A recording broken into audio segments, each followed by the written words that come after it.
Il voulait faire cesser la pluie. Mais c'est lui que le ciel aura pleuré. Il n'avait pas de don, pas de clan, pas de nom que l'histoire retiendrait. Seulement un sourire et la certitude qu'un jour, la pluie damnée cesserait de tomber. Yahiko croyait que même dans la boue, une fleur pouvait pousser. Alors il parlait. Il criait même au milieu d'un monde qui n'écoutait plus. Parce qu'il savait qu'il suffisait d'un seul homme pour rallumer l'espoir des autres. Avec Conan et Nagato, il avait formé un trio. 3 enfants de la guerre, 3 âmes perdues sous un même ciel. Puis vint Jiraiya, leur maître, celui qui leur apprit à croire qu'on pouvait vaincre sans haïr. Et Yahiko en fit une promesse. Un jour, ils apporteraient la paix à ce monde. Mais le monde n'aime pas les rêveurs.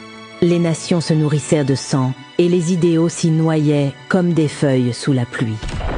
Alors Yahiko décida de devenir le pont, un symbole entre la guerre et la paix, entre les hommes et leurs blessures.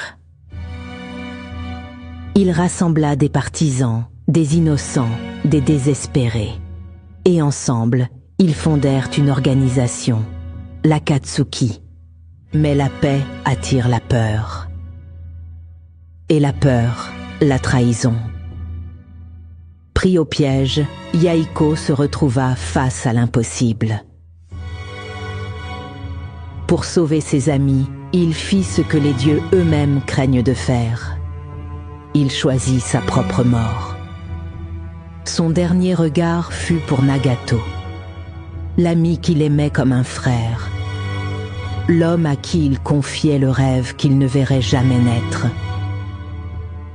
Et quand son corps s'effondra dans la boue, la pluie damnée sembla pleurer avec lui.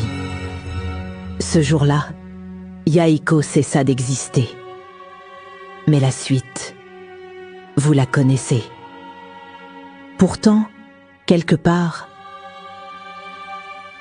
entre les éclats d'orage et les fleurs de papier, sa voix résonne encore.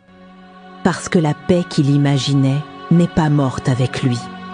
Elle dort simplement, en attendant que quelqu'un, un beau jour, reprenne le flambeau d'instaurer la paix en ce monde.